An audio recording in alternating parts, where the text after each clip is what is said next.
ഇത് വെറുതെ ഇത് കുറെ തട്ടിപ്പുകാർ, നിരീശ്വരവാദികൾ, വിപ്ലവകാരികൾ അവരങ്ങ് ഇറങ്ങിയിരിക്കല്ലേ അയ്യപ്പനെ കട്ടുമുടിക്കാൻ വേണ്ടി. അവർക്ക് എന്തും പറയാമല്ലോ. അവര് ഇതിന്റെ കൊടിമരത്തിന്റെ എവിടെയോ ചെറിയൊരു പൊട്ട് ഷീറ്റ് പൊട്ടിയിരിക്കുന്നു. ഈ ക്ലാഡിങ് ആണല്ലോ സ്വാഭാവിക ചൂട് കൊണ്ടോ അല്ലെങ്കിൽ അങ്ങനെ പൊട്ടി. അവിടെ പൊട്ടിയിട്ട് മിനുക്കി ഗോൾഡൻ പെയിന്റ് വെച്ചു. ഒരിക്കലും ചെയ്യാൻ പാടാത്ത കാര്യം. സ്ഥാനമാനങ്ങളൊക്കെ വന്നതും പോകുന്നതൊന്നും എന്നെ സംബന്ധിച്ചിടത്തോളം വലിയൊരു കാര്യമായിട്ട് ഞാൻ കാണാറില്ല. പോലീസ് എന്നെ എൻ്റെ 2 കൈയും പിന്നിൽ വലിച്ചു കെട്ടി അതിക്രൂരമായി മർദ്ദിക്കുന്ന രംഗം കേരളത്തിലെ എല്ലാ മാധ്യമങ്ങളിലും വന്ന് കേരളത്തിൽ വലിയൊരു സംഭവമായി മാറിയത്. അതിന് യൂത്ത് കോൺഗ്രസ് നേതാവായിരിക്കുന്ന കാലത്ത് ഇവിടെ ചില ചാനലിലെ ചില ആളുകൾ വന്ന് നിന്ന് അട്ടഹസിക്കുകയായിരുന്നു. കോൺഗ്രേറ്റ് കൊലപരം ചെതലരിച്ചതെങ്ങനെ ചോദിച്ചു. ആര് പറഞ്ഞു ചെതലരിച്ചെന്ന്? അത് മാത്രമല്ല, അന്ന് പാർട്ടി സെക്രട്ടറിയുടെ സ്റ്റേറ്റ്മെന്റ് ഉണ്ടല്ലോ, വളരെ വൾഗറായ സ്റ്റേറ്റ്മെന്റ് ഉണ്ട്.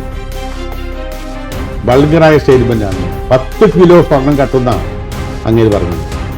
എനിക്കും എൻ്റെ കുടുംബത്തിനുണ്ടായ ഒരു മനോവ്യഥ എന്ന് പറയുന്നത്. കാരണം ഇത്രയേറെ എൻ്റെ വീട്ടിൽ വലിച്ച ഞാനിങ്ങനെ ശബരിമലയിലെ സീസൺ അല്ലാത്ത സമയത്ത് അവിടെ പോയി കിടന്ന് അവിടുത്തെ പ്രവൃത്തികൾ ചെയ്യുക, അതുപോലെ കാര്യങ്ങൾ ചെയ്യുക. അതുപോലെയൊക്കെ ചെയ്ത ഒരാളെ സംബന്ധിച്ച് ഇതുപോലെ ക്രൂശിക്കപ്പെടുന്ന ഒരു സാഹചര്യം ഉണ്ടാകുമ്പോൾ ഉണ്ടായിരുന്ന ഒരു മനോവ്യഥയുണ്ട്.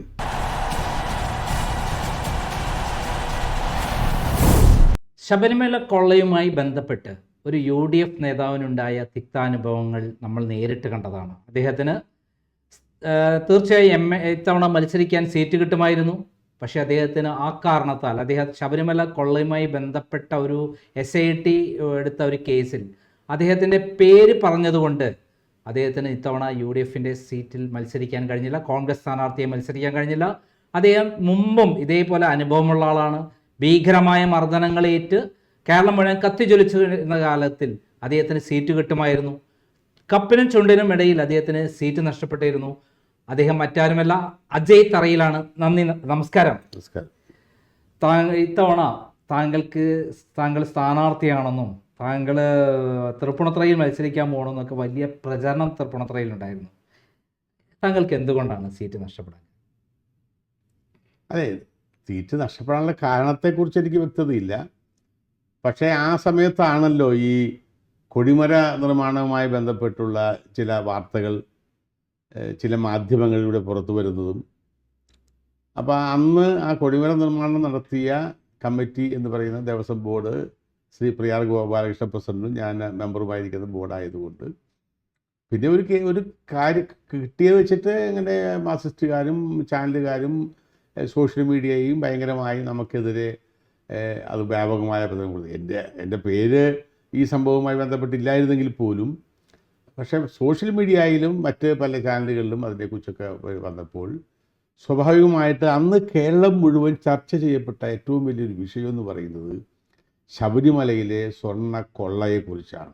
സ്വർണ്ണപ്പാളികൾ ചെമ്പുപാളികളാക്കിയത്, അവിടെയുള്ള ദ്വാരപാലക ശില്പങ്ങളെ അടിച്ചു മാറ്റിയത്, കട്ടപ്പടിയുടെ കേസ് എല്ലാം അങ്ങനെ ഭയങ്കര രൂക്ഷമായി നിൽക്കുന്ന സാഹചര്യ സമയത്ത് അതിൻ്റെ ഇങ്ങനെ ഒരു കേസ് വന്നപ്പോൾ സ്വാഭാവികമായി ഉണ്ടാക്കിയ ഒരു ചെറിയ ഒരു ഷെയ്ഡിയായ ഒരു അവസ്ഥ ഉണ്ടാകുകയും സ്വാഭാവികമായി പാർട്ടി നേതാക്കന്മാർ എന്നോട് അതിന് ഈ പ്രശ്നം വന്ന് 2026 മാർച്ച് 26-ാം തീയതി കേസ് എടുക്കേണ്ട കാര്യമില്ല, കൊടിമര പ്രതിഷ്ഠയിൽ യാതൊരുവിധ ക്രമക്കേടും നടന്നിട്ടില്ല, എല്ലാം വളരെ സുതാര്യമായിട്ടാണ് നടന്നിരിക്കുന്നത് എന്ന് വിജിലൻസ് റിപ്പോർട്ട് കൊടുക്കുകയും ഹൈക്കോടതി കേസ് എടുക്കേണ്ട ആവശ്യമില്ല എന്ന് പറഞ്ഞ കേസ് ക്ലോസ് ചെയ്യുകയും ചെയ്ത അന്ന് തന്നെ നിരവധി നേതാക്കന്മാർ വിളിച്ചു. ഒരു 10-15 ദിവസം മുമ്പായിരുന്നുവെങ്കിൽ അജയ് തറയിലിൻ്റെ സിറ്റുവേഷൻ ഇതല്ലായിരുന്നു എന്നൊക്കെ പറഞ്ഞു. പക്ഷേ അത് കാരണമാണ് എന്ന് പറയാൻ കഴിയില്ല. അല്ലെങ്കിൽ ചിലപ്പോൾ ഞങ്ങളുടെ പാർട്ടിക്ക് ചില പ്രത്യേകതയുണ്ട്, അത് ആ കാരണം കൊണ്ട് അദ്ദേഹത്തെ മാറ്റാം എന്നൊരു തീരുമാനമായി കാണും, അത്രേ ഉള്ളൂ. സ്വാഭാവികമായിട്ടും അതുപോലെ നിരവധി അവസരങ്ങൾ നമുക്ക് നിഷേധിക്കപ്പെട്ടു പോയിട്ടുണ്ട്. അതിനകത്തൊന്നും യാതൊരു പരാതിയില്ല. കോൺഗ്രസ് എനിക്ക് ധാരാളം അവസരങ്ങൾ തന്നു. കോൺഗ്രസ് ചെയ്യാവുന്ന രീതിയിലുള്ള എല്ലാ പിന്തുണയും തന്നിട്ടുള്ള ഒരു വ്യക്തിയാണ് ഞാൻ വിശ്വസിക്കുന്നു. ഈ ശബരിമല കൊള്ളയിൽ ഈ കൊടിമര പ്രശ്നവും ഇങ്ങനെ ഉന്നയിച്ച് SIT ആണല്ലോ കേസ് എടുക്കണം എന്ന് പറഞ്ഞ് ഹൈക്കോടതിയെ സമീപിച്ചത്. എന്തുകൊണ്ടായിരിക്കും SIT അങ്ങനെ ഒരു കാര്യത്തിൽ പോയത്? കാരണം കൊടിമര പ്രശ്നവുമായുള്ള കാര്യത്തിൽ എവിടെയും താങ്കൾ അന്ന് അതിൻ്റെ ദേവസ്വം ബോർഡ് മെമ്പറാണ്, താങ്കൾ കൊടിമര മാറ്റുന്നത് സംബന്ധിച്ചുള്ള എല്ലാ കാര്യങ്ങളും ഇൻവോൾവ് ആണ്. അപ്പം താങ്കൾ ഇങ്ങനെ ടാർഗറ്റ് ചെയ്തുകൊണ്ട് ഇങ്ങനെ വരാൻ കാരണം എന്താണ്?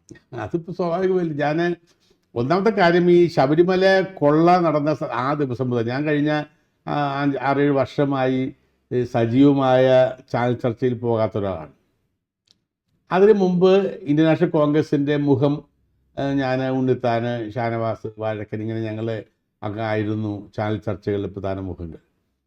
അപ്പോൾ ഞാൻ പോകാതിരിക്കുന്ന ഞാൻ, എന്നെ ഈ ശബരിമല ഈ പ്രശ്നം ദേവസ്വം ബോർഡ് മെമ്പറായിരുന്ന ഒരാളെന്ന നിലയിൽ എന്ന് പറഞ്ഞുകൊണ്ട് പല ചാനലുകളും ചർച്ചകൾക്ക് വിളിക്കുകയും പല ചാനലുകളും അഭിമുഖം കൊടുക്കേണ്ട അവസ്ഥ ഉണ്ടായപ്പോഴും വളരെ സ്ട്രോങ് ആയി, വളരെ കോൺക്രീറ്റായി ഈ ശബരിമലയിലെ ദ്വാരപാലക ശില്പങ്ങളുമായി ബന്ധപ്പെട്ട പ്രശ്നങ്ങളും കട്ടപ്പാളികളും കള്ളയുമായി ബന്ധപ്പെട്ട കാര്യങ്ങളെക്കുറിച്ചൊക്കെ അഴിമതി നടന്നിരിക്കുന്നു, കളവ് നടന്നിരിക്കുന്നു, വലിയൊരു ചതിയാണ് നടന്നിട്ടുള്ളത് എന്ന് ഏറ്റവും കൂടുതൽ കോൺക്രീറ്റായ അഭിപ്രായം പറഞ്ഞ, ആധികാരികമായ അഭിപ്രായം പറഞ്ഞൊരു വ്യക്തി ഞാനാണ്. അതിൻ്റെ കാരണം, ദ്വാരപാലക ശില്പങ്ങൾ 2019 ദ്വാരപാലക ശില്പങ്ങൾ കൊണ്ടുപോയി. ആ ദ്വാരപാലക ശില്പങ്ങളിൽ കേരളത്തിലെ സിസ്റ്റം അനുസരിച്ച്, ഒരു ട്രഡീഷണലായ സിസ്റ്റം അനുസരിച്ച് സ്വർണം പൊതിയുകയാണ്. സ്വർണം പൊതിയുക എന്ന് പറഞ്ഞാൽ സ്വർണം ഫോയിൽ രൂപത്തിലാക്കി ഈ ക്ലാഡിങ്ങിൻ്റെ മുകളിൽ പൊതിയുക. എല്ലാ സ്ഥലത്തും ക്ലാഡിങ്, കൊടിമരമാണെങ്കിലും ശരി, അതും ക്ലാഡിങ്ങിൻ്റെ സ്വർണം കൊണ്ടുള്ള സ്വർണത്തിൻ്റെ ഒരു ചെമ്പ് കൊണ്ടുള്ള ക്ലാഡിങ് ഉണ്ടാക്കി അത് പൊതിയുക. അത് 1 ലെയർ പൊതിയുന്നു, 2 ലെയർ പൊതിയുന്നു, 5, 11 ലെയർ വരെയാണ് ശബരിമലയിലെ കൊടിമരത്തിൽ ഞങ്ങൾ പൊതിയിട്ടുള്ളൂ. അങ്ങനെ പൊതിഞ്ഞിരിക്കുന്ന സ്വർണം അതൊരു കെമിക്കൽ രൂപത്തിൽ അതിൽ നിന്ന് മാറ്റിയെടുത്ത് ഇലക്ട്രോപ്ലേറ്റ്, നമ്മൾ കണ്ടിട്ടില്ല 1 ഗ്രാം തങ്കത്തിൽ പൊതിഞ്ഞ സ്വർണ്ണം എന്ന് പറയും, ഇലക്ട്രോപ്ലേറ്റ് ചെയ്യാനായിട്ട് ഈ ദേവസ്വം ബോർഡ് തീരുമാനിക്കുക. ഈ ദേവസ്വം ബോർഡ് തീരുമാനിക്കുന്നതിനകത്ത് വലിയൊരു അഴിമതിയുണ്ട്. ഞാൻ ഇപ്പോഴും പറയുന്ന ഒരു കാര്യം എന്ന് പറയുന്നത്, കേരളത്തിലെ തിരുവിതാംകൂർ ദേവസ്വം ബോർഡിലെ ഏതാണ്ട് 7-8 കൊടിമരങ്ങൾ, സ്വർണം പൊതിയേണ്ട കൊടിമരങ്ങൾ അത് മാറ്റി സ്വർണം ഇലക്ട്രോപ്ലേറ്റിങ്ങിലേക്ക് മാറ്റിയത് തന്നെ ഒരു തീരുമാനം ഉണ്ടാക്കിയിട്ടുണ്ട്. അതിനെക്കുറിച്ച് വളരെ ഗൗരവമായി അന്വേഷിക്കേണ്ടിയിരിക്കുന്നു. ഈ അന്വേഷണം SIT അന്വേഷണത്തിൻ്റെ അപ്പുറത്തേക്ക് അതിനകത്ത് വലിയ ഒരു, ഈ പറഞ്ഞ ചെന്നൈയിലെ കമ്പനിക്ക് കൊടുത്തിരിക്കുന്ന എഗ്രിമെൻ്റ് അവരുമായിട്ടാണ്. അപ്പോൾ അതിൻ്റെ പിന്നിൽ ആ ദേവസ്വം ബോർഡ്, ഇന്ന് ജയിലിൽ കിടന്ന ദേവസ്വം ബോർഡ് പ്രസിഡന്റ്, അതിനുശേഷം ഇങ്ങോട്ട് വന്ന 2-3 ദേവസ്വം ബോർഡ് പ്രസിഡന്റുമാരുണ്ടാക്കിയിരിക്കുന്ന അതും വലിയൊരു കളവാണ്, സ്വർണത്തിൻ്റെ അടിച്ചുമാറ്റൽ പ്രക്രിയയുടെ ഭാഗം തന്നെയാണ് എന്ന് കൃത്യമായി ഞാൻ പറയുകയുണ്ടായി. അതുമാത്രമല്ല, ആ ദ്വാരപാലക ശില്പങ്ങൾ ഒറിജിനലാണോ, അത് കൊണ്ടുപോയി വിറ്റ് കോടിക്കണക്കിന് രൂപയ്ക്ക് വിറ്റിട്ട്, ഇത് ചെമ്പ് കൊണ്ടുള്ള ക്ലാഡിംഗ് ആണല്ലോ, വേറെ ഒരു ക്ലാഡിംഗ് ഉണ്ടാക്കി അതിനകത്ത് സ്വർണം പൂശി കൊണ്ടുവന്ന് വെച്ചിരിക്കുന്നതാണ് എന്ന് ഞാൻ പറഞ്ഞു, രമേശ് ചെന്നിത്തല പറഞ്ഞു, അതുപോലെ VD പ്രതിപക്ഷ നേതാവ് പറഞ്ഞു. അത് വളരെ സ്ട്രോങ് ആയത് CPM-നെ സംബന്ധിച്ച്, ഈ ദേവസ്വം മന്ത്രിയെ സംബന്ധിച്ച് ഉണ്ടാക്കിയ ഒരു അറ്റാക്ക്. അത് ഞാനാണ് അതിനകത്ത് ആധികാരികമായി പറഞ്ഞതുകൊണ്ട് എന്നെ ടാർഗറ്റ് ചെയ്യാൻ തീരുമാനിച്ചു. അവർ ധാരാളം ഫയലുകളൊക്കെ തപ്പി എല്ലാം നോക്കിയിട്ട് ഒന്നും കിട്ടിയില്ല. എൻ്റെ കാലത്താണ് ഏറ്റവും കൂടുതൽ വികസനം നടത്തിയത്. ഏഷ്യയിലെ ഏറ്റവും വലിയ അന്നദാന മണ്ഡപം പണിതത് ഞങ്ങളെ കൂടിയാണ്. ശബരിമലയുടെ മുഖച്ഛായ മാറ്റുന്ന പ്രക്രിയ ചെയ്തത് ഞാൻ. ഈ ധ്വജപ്രതിഷ്ഠ എന്ന് പറയുന്നത് 500 വർഷക്കാലത്തേക്ക് ഒരനക്കവും പറ്റാതിരിക്കാൻ കഴിയുന്ന രീതിയിലുള്ള വളരെ 10, 100, 150 വയസ്സ് പ്രായമുള്ള തേക്ക് തടിയിലാണ് നമ്മൾ എണ്ണത്തോണിലിട്ട് ട്രീറ്റ് ചെയ്താണ് വെച്ചിരിക്കുന്നത്. അപ്പോൾ അതുപോലെ കാര്യങ്ങൾ ചെയ്തത്. അപ്പോൾ അതുകൊണ്ട് അതെല്ലാം ഇവിടെ അന്വേഷിച്ചപ്പോൾ ഒന്നും കിട്ടിയില്ല. അപ്പോഴാണ് ഈ വിജിലൻസ് ഓഫീസർ, ഇന്നത്തെ ദേവസ്വം വിജിലൻസ് ഓഫീസറും SIT-ക്കാർ, ഞങ്ങളുടെ കാലത്ത് ഞങ്ങൾ ചെയ്ത കാര്യമല്ല, ദേവസ്വം വിജിലൻസ് ഓഫീസർ, ദേവസ്വം തിരുവാഭരണ കമ്മീഷണർ, ദേവസ്വം മരാമത്ത് ചീഫ് എഞ്ചിനീയർ, അഡ്വക്കേറ്റ് കമ്മീഷണർ, ഇത്രയും പേര് കൂടി ചെയ്ത പ്രവൃത്തിയാണ്. ആ വിജിലൻസ് ഓഫീസറെ പോലും വിശ്വാസം എടുക്കാതെ ഇപ്പോഴത്തെ വിജിലൻസ് ഓഫീസർ ഹൈക്കോടതിയിൽ കൊണ്ടുപോയി എന്തോ ക്രമക്കേട് ഉണ്ടായിരിക്കുന്നു, അന്വേഷിക്കണമെന്ന്. സ്വാഭാവികമല്ലേ? ഹൈക്കോടതിയിലേക്ക് പോയി പറയുകയാണ് ക്രമക്കേടുണ്ട് അന്വേഷിക്കുക എന്ന് പറഞ്ഞാൽ എന്നാൽ അന്വേഷിച്ച് 30 ദിവസത്തിൽ മറുപടി തരൂ എന്ന് പറഞ്ഞ് ഹൈക്കോടതി പറയുന്നുണ്ടായി. അതാണ് സംഭവം ഉണ്ടായത്. ഇവർ ധരിച്ചത് ഹൈക്കോടതി വേറെ SITയെ ഏൽപ്പിക്കുമെന്ന്. ഹൈക്കോടതി SITയെ ഏൽപ്പിച്ചാൽ ഇങ്ങനെ ചോദ്യം ചെയ്യുന്നു, അജയ് തള്ളിനെ ചോദ്യം ചെയ്യുന്നു, അതുകൊണ്ടൊന്നും അങ്ങനെ വാർത്ത ഉണ്ടാക്കാമെന്നാണ് ധരിച്ചത്. ഉടനെ എന്ത് പറഞ്ഞാലും SIT ഹൈക്കോടതിയുടെ നിയന്ത്രണത്തിലാണെങ്കിലും SIT എന്ന് പറയുന്ന ആഭ്യന്തര വകുപ്പിൻ്റെ കീഴിലാണ്. SIT ആഭ്യന്തര വകുപ്പിൻ്റെ ക്രൈം ബ്രാഞ്ചാണ്. ക്രൈം ബ്രാഞ്ച് IG-യും ക്രൈം ബ്രാഞ്ച് SP-മാരും അടങ്ങുന്ന സംഘമാണ്. അതിൻ്റെ അധികാര കേന്ദ്രം എന്ന് പറയുന്നത് ആഭ്യന്തരമന്ത്രിയാണ്, കേരളത്തിലെ മുഖ്യമന്ത്രിയാണ്. അതുകൊണ്ട് എന്ത് ഹൈക്കോടതി സൂപ്പർവിഷൻ എന്ന് പറഞ്ഞാലും ശരി, അവർക്ക് നിയന്ത്രിക്കാവുന്നതും റിപ്പോർട്ടിംഗ് ഓഫീസർ DIG DGP ആയതുകൊണ്ട് തന്നെ ഇതിനകത്ത് രാഷ്ട്രീയമായ കൈകടത്തലുണ്ടായി. അതുകൊണ്ടാണ് SITയെ കൊണ്ട് ഇങ്ങനെ ഒരു കാര്യം ഹൈക്കോടതി കൊടുപ്പിച്ചത്.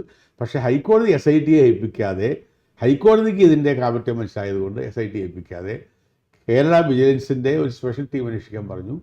അവരന്വേഷിച്ച് റിപ്പോർട്ട് കൊടുത്തു. അവർ എല്ലാം തപ്പി. എന്നെ വിളിച്ചില്ല, ചോദിച്ചില്ല, എന്നോട് ഒരു കാര്യം അഭിപ്രായം ചോദിച്ചിട്ടില്ല, ഒരു മൊഴിയെടുക്കാനോ ഒന്നും എന്നെ വിളിച്ചിട്ടുമില്ല. അവരതിനകത്ത് വളരെ ക്ലിയർ ആയിട്ട് ഇപ്പോഴും ഞങ്ങൾ കേരളം മുഴുവൻ സഞ്ചരിച്ചപ്പോൾ ഈ LDF ഏറ്റവും അധികം പ്രചരിപ്പിക്കുന്ന സ്വർണ്ണക്കൊള്ളയിലെ യഥാർത്ഥ കള്ളൻ അജയ് തറയിലാണ് എന്ന് പറഞ്ഞിട്ടാണ് എല്ലാ സ്ഥലത്തും പ്രചരിപ്പിക്കുന്നത്. ഞങ്ങളല്ല എന്ന് പറഞ്ഞിട്ട് ഞാൻ പലർക്കും ആളുകളുടെ അടുത്ത് പ്രതികരണം എടുത്തപ്പോൾ അങ്ങനെ പറയുകയുണ്ടായി.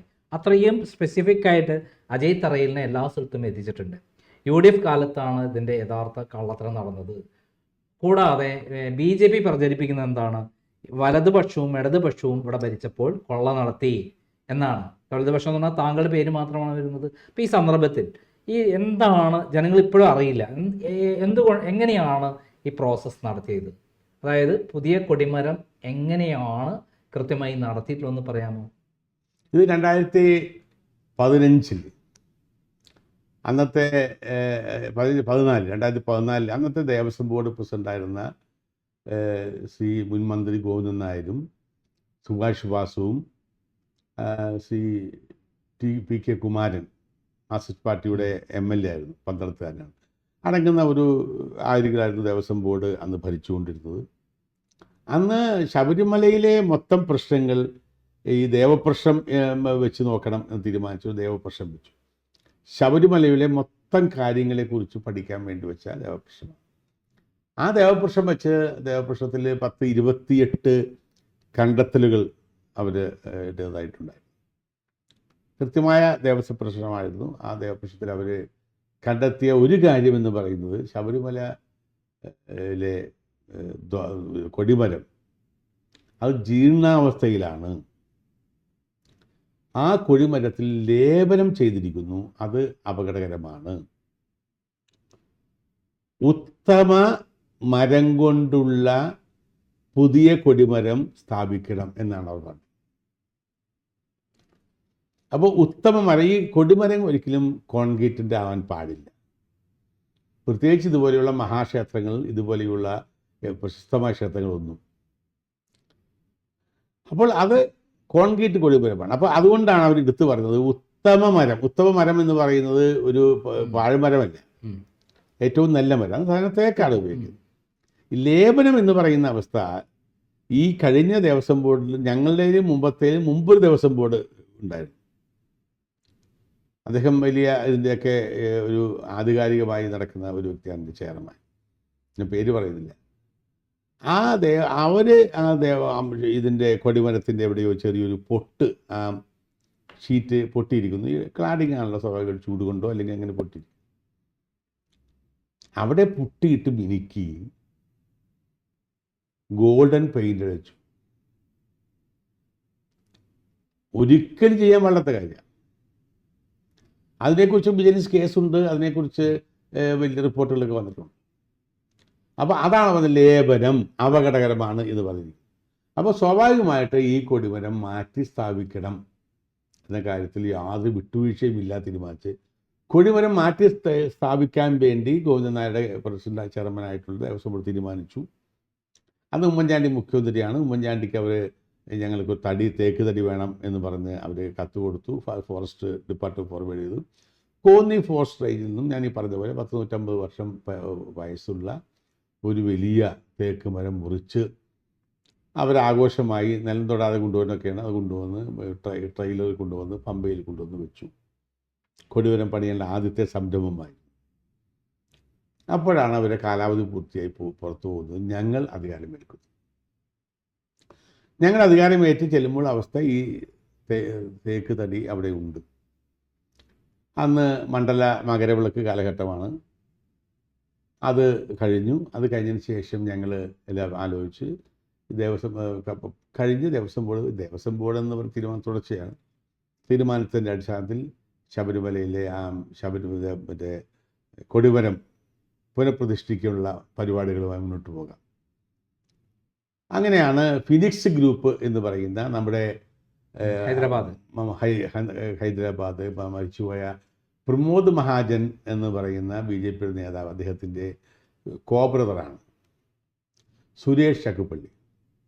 അദ്ദേഹം MDയും ചെയർമാനുമായിട്ടുള്ള ഒരു കമ്പനിനെ സ്പോൺസർ ചെയ്യുന്ന 3,20,00,000 രൂപ അന്നത്തെ കണക്ക് പ്രകാരം സ്വർണ്ണത്തിന് വേണ്ടി ചിലവാകും. അങ്ങനെ അവർ ഏറ്റു. അത് വെച്ച് തേക്ക് തടി ഞങ്ങൾ ഷേപ്പ് ചെയ്തു, എണ്ണത്തോണിയിലിട്ടു. എണ്ണത്തോണിയിലൊരു ഭയങ്കരമായ പച്ച മരുന്നുകളും എണ്ണകളും എന്ന വലിയ എണ്ണത്തോണിയിട്ട് ശരിയാക്കി. അപ്പം തന്നെ അനന്തരാചാരിയും അങ്ങനെ ഒരു പല ആളുകളെ കൊണ്ടുവന്ന് ഞങ്ങൾ ഈ പറഞ്ഞ കാര്യം. അപ്പോൾ ആ സമയത്ത് ഞാനും ശ്രീ പ്രിയാളും കൂടി തീരുമാനമെടുത്തത് സ്വർണവും തൊട്ടുള്ള കളിയാണ്. അതുകൊണ്ട് നമ്മൾ നേരിട്ട് ചെയ്യേണ്ട, നമുക്കിത് കേരള ഹൈക്കോടതിയിൽ കൊടുത്ത് ഒരു അഡ്വക്കേറ്റ് കമ്മീഷനെ വെപ്പിച്ച് അവരുടെ കയ്യിൽ ചെയ്യും.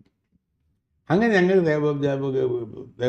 ദേവസ്വം ബോർഡ് കേരള ഹൈക്കോടതിയിൽ ഒരു അപേക്ഷ കൊടുക്കുകയും ഹൈക്കോടതി അഡ്വക്കേറ്റ് കമ്മീഷനായി ശ്രീ ASP കുറുപ്പിനെ നിയോഗിച്ചു. ASP കുറുപ്പും മരാമത്ത് ചീഫ് എഞ്ചിനീയറും ദേവസ്വം തിരുവാഭരണ കമ്മീഷനും കൂടി പ്രവൃത്തി ചെയ്യാൻ വേണ്ടി ചുമതലപ്പെടുത്തി. ഞങ്ങളുടെ ഇത് ഒഴിഞ്ഞു വന്നേ. ഇവർ വളരെ ബ്യൂട്ടിഫുള്ളായി കാര്യങ്ങളൊക്കെ ചെയ്തു. ASP കുറുപ്പ് ഒരു സാത്വികനാണ്. അദ്ദേഹം ദേവസ്വം ബോർഡിൻ്റെ തന്നെ നിരവധി സ്വർണ്ണ കൊടിമരങ്ങൾ സ്ഥാപിച്ചിട്ടുള്ള വ്യക്തിയാണ്. അദ്ദേഹത്തിന് അറിയാം എങ്ങനെ ചെയ്യണം. കൃത്യമായ എല്ലാ കാര്യങ്ങളും ചെയ്ത് അപ്പോഴാണ് പറഞ്ഞത്, നമ്മുടെ തന്ത്രി പറഞ്ഞു, ആരെങ്കിലും ഇതിനകത്ത് എന്തെങ്കിലും സ്വർണം തരാൻ ആഗ്രഹിച്ചെന്ത് ചെയ്യാം എന്ന് പറഞ്ഞു. ഞങ്ങൾ പറഞ്ഞു, രാജീവ് കണ്ടത്. അതെ, രാജീവ് കണ്ടത്. ഞങ്ങൾ പറഞ്ഞു, അപ്പോൾ തീരുമാനിച്ചു 1 ഗ്രാമിൻ്റെ 2 ഗ്രാമിൻ്റെയും 4 ഗ്രാമിൻ്റെയും 8 ഗ്രാമിൻ്റെയും 24 കാരറ്റിൻ്റെ സ്വർണം ആക്കി വാങ്ങി എക്സിക്യൂട്ടീവ് ഓഫീസർ അതിന് കൈപ്പറ്റാം എന്ന് തീരുമാനിച്ചത്.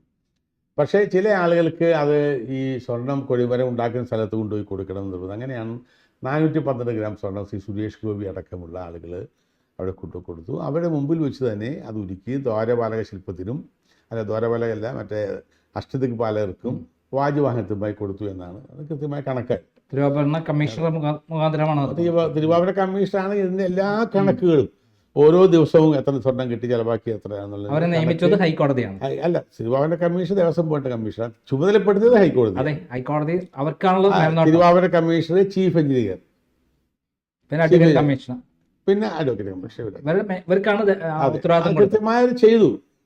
നമുക്ക് യാതൊരു ഉത്തരവാദിത്തം വരുന്നില്ല. ഉത്തരവാദിത്തം ഉണ്ടാവുമല്ലോ ദേവസ്വം ബോർഡ്. ആ ഉത്തരവാദിത്തം മാത്രമേ ഹൈക്കോടതി ഇത് നടത്തുന്നതിനെ സംബന്ധിച്ചുള്ള എല്ലാ ഉത്തരവാദിത്തം അവരേൽപ്പിച്ചെങ്കിലും അത് ഞങ്ങൾക്ക് ഇതിൻ്റെ ഒരു മുകളിലുള്ളൊരു ഉത്തരവാദിത്തം ഏർപ്പെടുത്തും. അങ്ങനെ അവരേൽപ്പിച്ചു, കൃത്യമായി ചെയ്തു. തിരുവാഭരണ കമ്മീഷൻ എല്ലാ കണക്കും അവിടെയുള്ള മണ്ണും ചെളിയും ഇതെല്ലാം വാരി ശുദ്ധീകരിച്ച സ്വർണം ബാക്കി എത്ര ഉണ്ടെന്ന് വരെ കണക്കുണ്ടാക്കി. അവർ ദേവസ്വം ബോർഡിന് കൊടുത്തു, ഓഡിറ്റ് ഡിപ്പാർട്ട്മെൻറ്റിന് കൊടുത്തു, ദേവസ്വം അക്കൗണ്ട്സിൽ കൊടുത്തു, ഹൈക്കോടതിയിൽ കൊടുത്തു. ഹൈക്കോടതി അംഗീകരിക്കുകയും ചെയ്തൊരു കാര്യം. ഇവിടെ ചില ചാനലിലെ ചില ആളുകൾ വന്ന് നിന്ന് അട്ടഹസിക്കായിരുന്നു. കോൺക്രീറ്റ് കൊടിമരം ചെതലരിച്ചത് എങ്ങനെയാണ് ചോദ്യം. ആര് പറഞ്ഞു ചെതലരിച്ചെന്ന്? തേക്കാണെങ്കിൽ പോലും ചെതലരിക്കും. ഇത് കോൺക്രീറ്റ് കൊടിമരം ജീർണിച്ചിരിക്കുകയായിരുന്നു. അത് പൊട്ടിച്ച പ്രശ്നത്തിൽ കണ്ടിട്ടുമുണ്ട്. അതെ, കമ്പി പുറത്ത് കാണുന്ന ആൾ. അതായത് ഹൈക്കോടതി നിർദ്ദേശപ്രകാരം ഹൈക്കോടതി നിയമിച്ച ആളുകൾക്ക് ഉത്തരവാദിത്തം കൊടുത്ത് നടത്തിയ സംഭവത്തിലാണ് താങ്കൾ അതിൻ്റെ അകത്ത് മുഖ്യപ്രതിയാണ്, പ്രയാഗ് ഗോപാലകൃഷ്ണൻ മുഖ്യപ്രതിയാണെന്ന് പറഞ്ഞിട്ട് ഈ കൊടിമര പ്രശ്നത്തിൽ വലിയ ഇഷ്യൂ ഉണ്ടാക്കിയത്. അതുവഴിയാണ് താങ്കൾക്ക് സീറ്റ് നഷ്ടപ്പെടാൻ കാരണം. പക്ഷെ താങ്കൾക്ക് വേണ്ടിയിട്ട് സുരേഷ് ഗോപി അതായത് BJP നേതാവായ കേന്ദ്രമന്ത്രിക്കായ സുരേഷ് ഗോപി താങ്കൾക്ക് വേണ്ടി സംസാരിച്ചുകൊണ്ട് എന്താണത്? എനിക്ക് വേണ്ടി സംസാരിച്ചതല്ല. അല്ല, സത്യസന്ധമായിട്ട് സുരേഷ് ഗോപി പറഞ്ഞു, ഞങ്ങൾ ഇവർ പറഞ്ഞത് റെസീറ്റ് ഇല്ലാതെ പറഞ്ഞത്. ഈ റെസീറ്റ് ഇല്ലാന്ന് വെച്ചപ്പോൾ റെസീറ്റ് വാങ്ങാൻ പറഞ്ഞത് എക്സിക്യൂട്ടീവ് ഓഫീസർക്ക് കൊടുക്കുന്ന സ്വർണത്തിൻ്റെ റെസീറ്റ് കിട്ടും.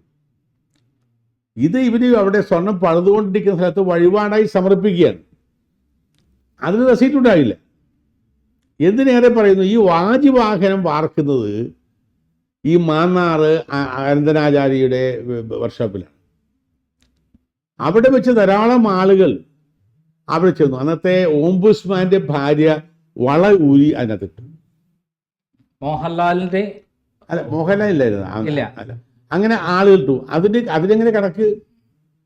ഒരു ചാനലിൽ രാവിലെ ഒരു കോഫി മഗ്ഗുമായി നിന്നുകൊണ്ട് പറയുക ആ ഇട്ടൊരു കണക്കിൽ, അതിൻ്റെ ഒരു കണക്കെങ്ങനെ ഉണ്ടാവുന്നത്? തിളച്ചുകൊണ്ടിരിക്കുന്ന പഞ്ചലോകത്തിനകത്ത്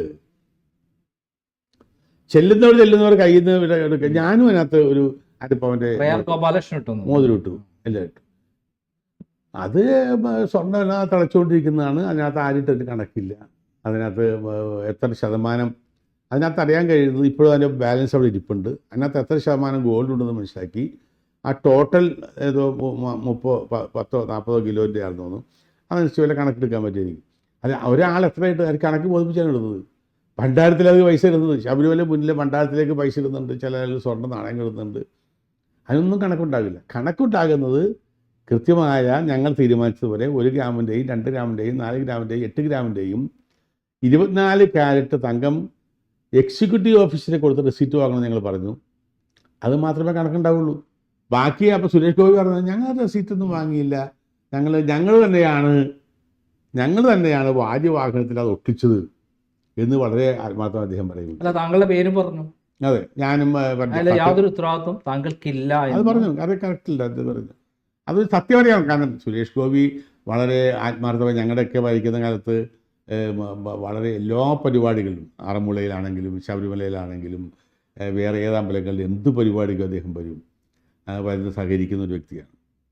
ഞങ്ങളുടെ അദ്ദേഹത്തിൻ്റെ എൻ്റെയും പ്രകാരം ഞാനൊരു 10-40 വർഷമായി ഞാൻ ശബരിമലയിൽ പോകുന്ന ഒരാളാണ്. എല്ലാ വർഷവും ശബരിമലയിൽ പോകുന്ന ഒരാളാണ്. കഴിഞ്ഞ കുറേ കാലങ്ങളായി മിക്കവാറും മാസങ്ങളിൽ പോകാനുള്ള ഒരു വ്യക്തിയാണ്. ഞാനൊരു പൂർണ്ണമായ അയ്യപ്പ ഭക്തനായ ഒരാളാണ്. ഞാൻ ആ സമയങ്ങളിൽ പൂർണ്ണമായി വ്രതം നോക്കുന്ന ആളാണ്. ഞാൻ ശബരിമല ദേവസ്വം ബോർഡ് മെമ്പറായിരിക്കുന്ന കാലത്ത് പൂർണ്ണമായ വെജിറ്റേറിയനായി ജീവിച്ച ഒരാളാണ്. അങ്ങനെയുള്ള ഒരു വ്യക്തി, നമ്മളെപ്പോലുള്ള ഒരാളെയൊക്കെ അതായത് ഈ സുരേഷ് ഗോപിക്കൊക്കെ അറിയാം. ഇത് വെറുതെ കുറേ തട്ടിപ്പുകാർ, നിരീശ്വരവാദികൾ, വിപ്ലവകാരികൾ അവരങ്ങ് ഇറങ്ങിയിരിക്കുകയല്ലേ അയ്യപ്പനെ കട്ടുമുടിക്കാൻ വേണ്ടി. അവർക്ക് എന്തും പറയാമല്ലോ. അതായത് CPM നേതാക്കന്മാരും അവരുമായി ബന്ധപ്പെട്ട ആളുകളും അവർ നടത്തിയ കൊള്ള പിടിക്കപ്പെട്ടപ്പോൾ അതിനെ മറികടക്കാൻ വേണ്ടി ഇങ്ങനെ താങ്കളെ കരുവാക്കി ചെയ്തതിന് പിന്നിൽ പിണറായി അറിയാതെ ഇതൊക്കെ ചെയ്യും. അതെ, തീർച്ചയായും പിണറായി അറിയാതെ ഇങ്ങനത്തെ ഒരു കാര്യം ചെയ്യും. അത് ചെയ്യാൻ പറ്റില്ലല്ലോ. കാരണം SIT കൺട്രോൾ ആഭ്യന്തരമന്ത്രി അദ്ദേഹത്തിൻ്റെ കയ്യിലുണ്ട്. അത് മാത്രമല്ല, അന്ന് പാർട്ടി സെക്രട്ടറിയുടെ സ്റ്റേറ്റ്മെൻ്റ് ഉണ്ടല്ലോ, വളരെ വൾഗറായ സ്റ്റേറ്റ്മെൻ്റ് അല്ലേ. വൾഗറായ സ്റ്റേറ്റ്മെൻ്റാണ്. 10 കിലോ സ്വർണം കട്ടുന്നാണ് അങ്ങേര് പറഞ്ഞത്. കാശ് പിരിച്ചു, 10 കിലോ സ്വർണം കട്ടുന്നുണ്ട്. ഒരു നാട് മുഴുവൻ കാശ് പിരിച്ചു.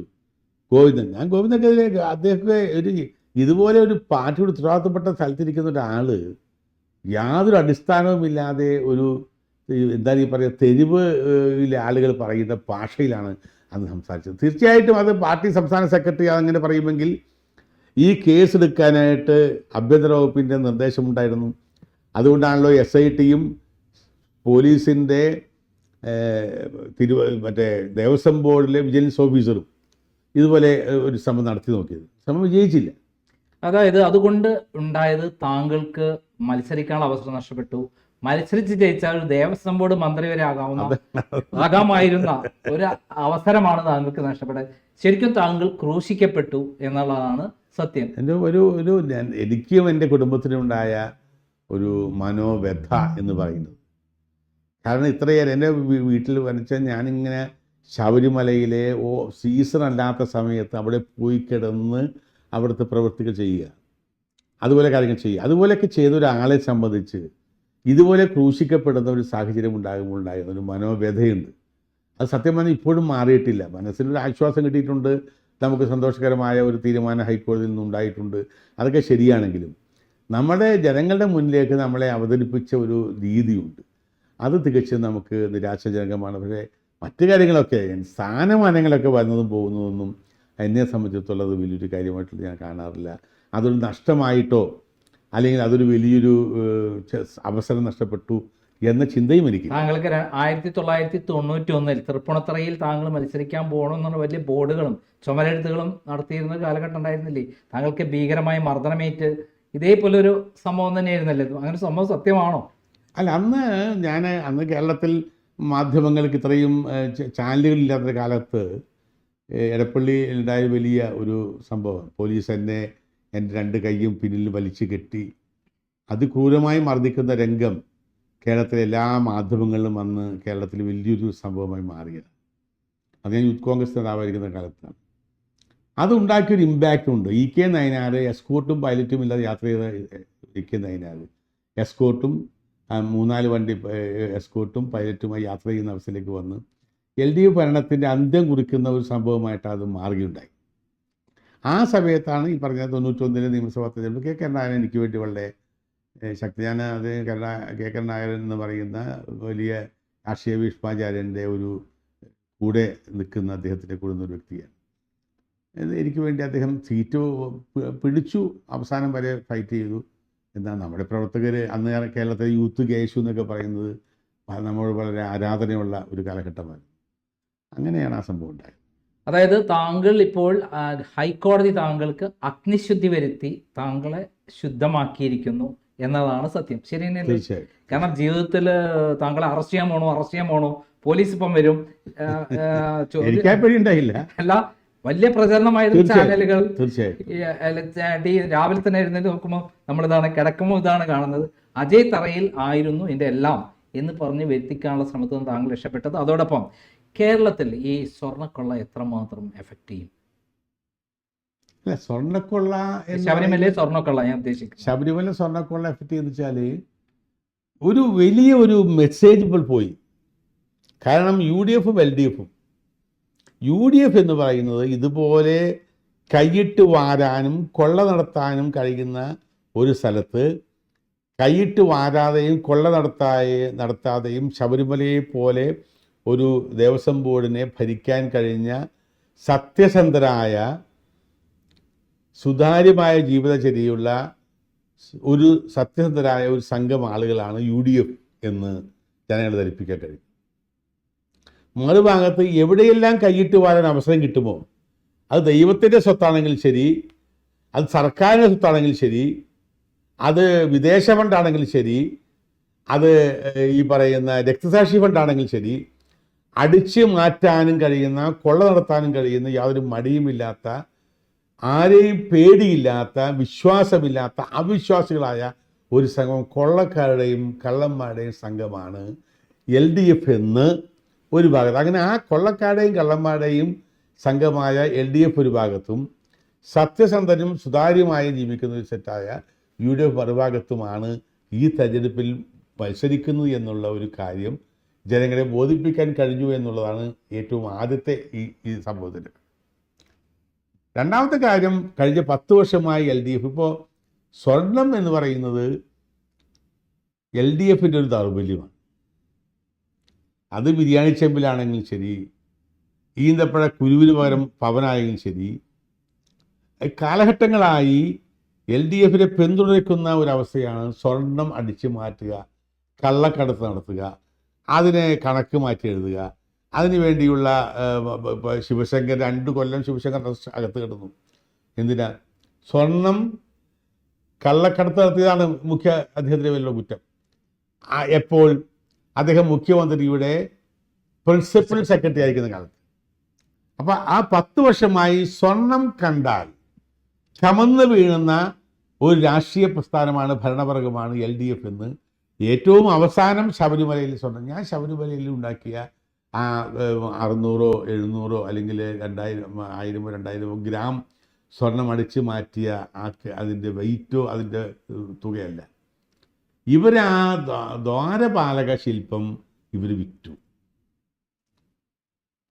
ദ്വാരപാലക ശില്പം ഡ്യൂപ്ലിക്കേറ്റാണ് വരിക്കുന്നത്. ഇപ്പോൾ ഇവിടെ വിക്രം സാരാഭായിൽ കൊണ്ടുപോയി കൊടുത്തിട്ടുണ്ട്, അത് മെറ്റൽ എനർജി കമ്മീഷനെ പരിശോധന കൊടുത്തിട്ടുണ്ട്. അവരത് 1998 ചെമ്പാണോ അല്ലയോ എന്ന് പരിശോധിക്കാൻ ഇന്നേവരെ വേണ്ടില്ല.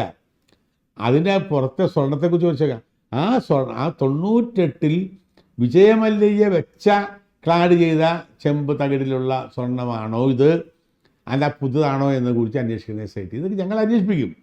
UDF ഗവൺമെൻറ് വന്നാൽ ആരും വെറുതെ വിടില്ല. UDF ഗവൺമെൻറ് വന്നാൽ ഈ കേസ് വെറുതെ വഴിതിരിച്ചു വിടാതെ ഇത് വളരെ ഗൗരവമായ ഗതിയിലേക്ക് മാറും.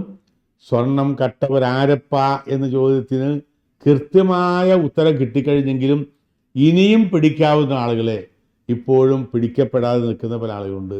അവരെ പിടിക്കുക തന്നെ ചെയ്യും എന്നായി തർക്കമില്ല.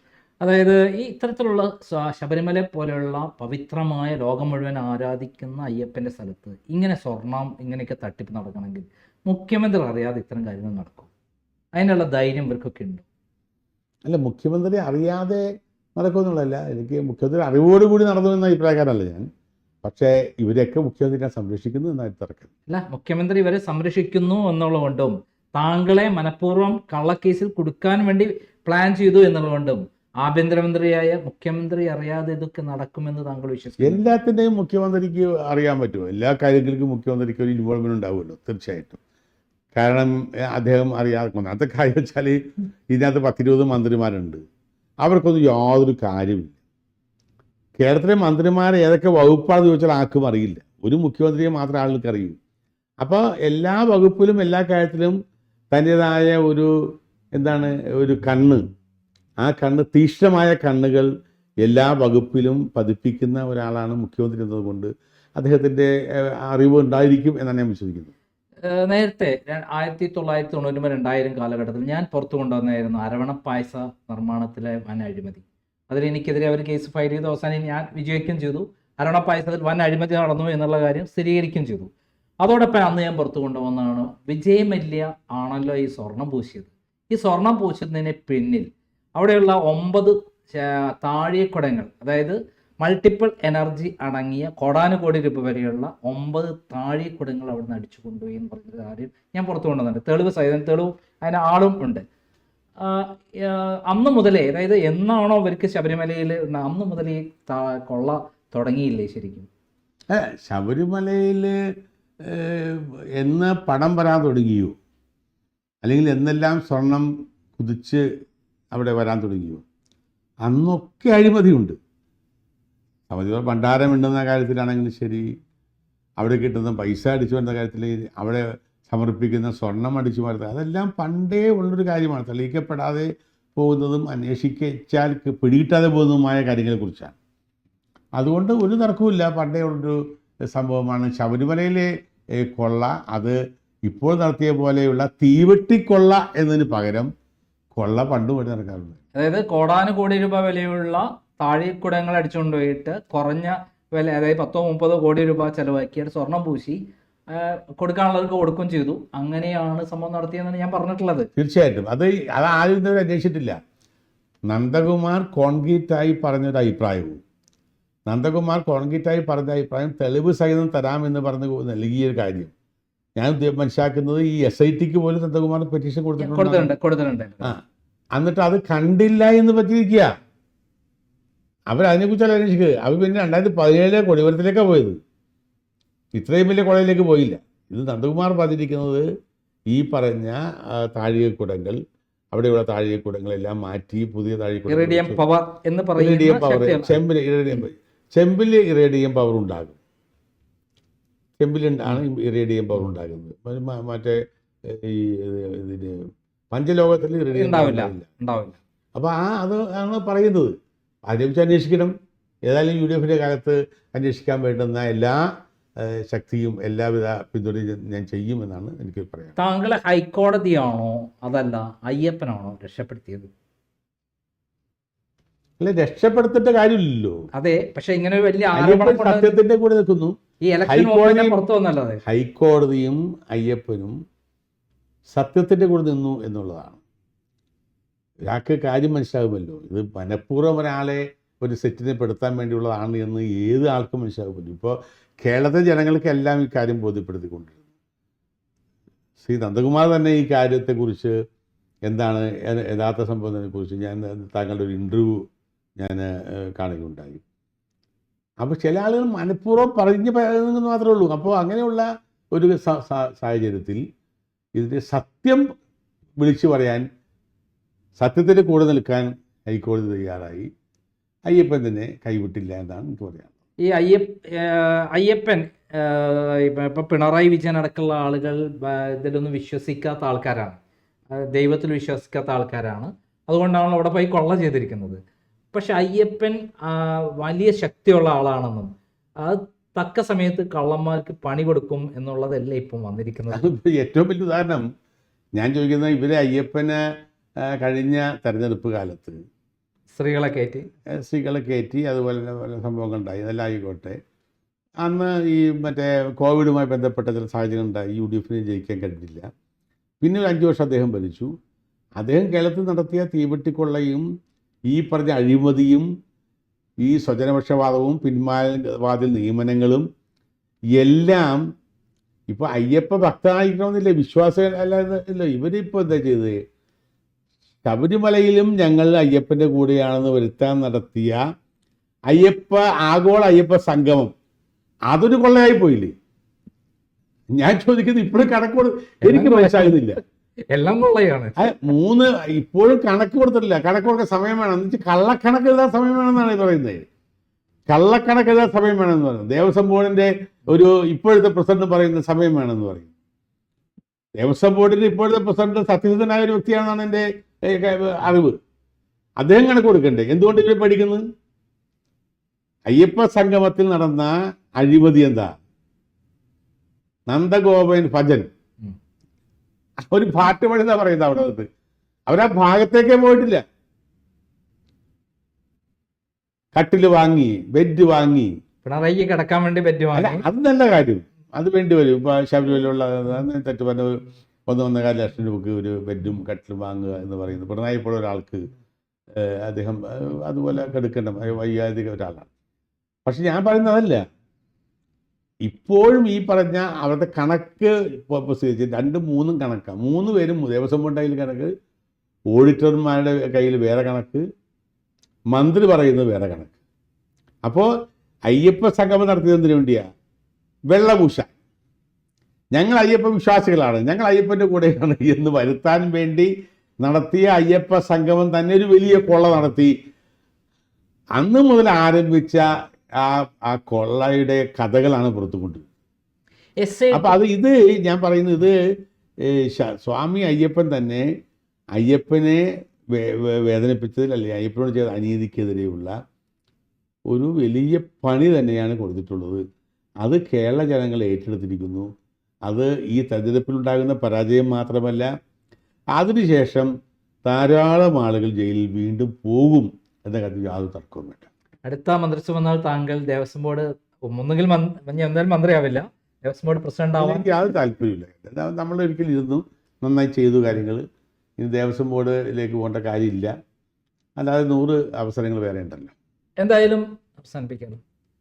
എന്തായാലും വളരെ പ്രധാനപ്പെട്ട ഒരു കാര്യം, ഇടതുപക്ഷം LDFും അതേപോലെ BJPയും ഒരേപോലെ തന്നെ ഒരാളെ മുന്നിലിട്ട് ക്രൂശിക്കാൻ ശ്രമിച്ചു. അങ്ങനെ അവസാനം ക്രൂശിക്കുന്നതിൻ്റെ ഒരു അവസാന കാലഘട്ടത്തിൽ ഹൈക്കോടതി തന്നെ അദ്ദേഹം നിരപരാധിയാണെന്ന് പറഞ്ഞു. അദ്ദേഹത്തെ പൂർണ്ണമായും അദ്ദേഹം സത്യസന്ധനാണെന്ന് ലോകത്തോട് വിളിച്ചു പറഞ്ഞു. അങ്ങനെയുള്ള അജയ് തറയിലിന് നഷ്ടപ്പെട്ടത് ചെറുതൊന്നുമല്ല, വലിയ നഷ്ടമാണ് ഉണ്ടായിട്ടുള്ളത്. ആ നഷ്ടങ്ങൾ നികത്താൻ എങ്ങനെ കഴിയുമെന്ന് അറിയില്ല. അദ്ദേഹത്തിൻ്റെ കുടുംബവും അനുഭവിച്ച വേദന അതൊന്നും പിണറായി വിജയന് പറഞ്ഞാൽ മനസ്സിലാവില്ല. കാരണം പിണറായി വിജയൻ രക്ഷപ്പെടാൻ വേണ്ടി പല മാർഗങ്ങൾ ഉപയോഗിക്കുന്നതിൻ്റെ ഒരു മാർഗമാണ് അജയ് തറയിലിനെ ഇത്തരത്തിൽ കള്ളക്കേസിൽ കൊടുക്കാൻ വേണ്ടി ശ്രമിച്ചത്. എന്തായാലും അദ്ദേഹം ഇപ്പോൾ അഗ്നിശുദ്ധി വരുത്തി പുറത്തു വന്നിരിക്കുകയാണ്. അദ്ദേഹത്തിന് ഇനിയും ഈ രംഗത്ത് മുന്നോട്ട് പോകട്ടെ എന്ന് ആശംസിക്കുന്നു. നന്ദി, നമസ്കാരം. Thank you. നന്ദി.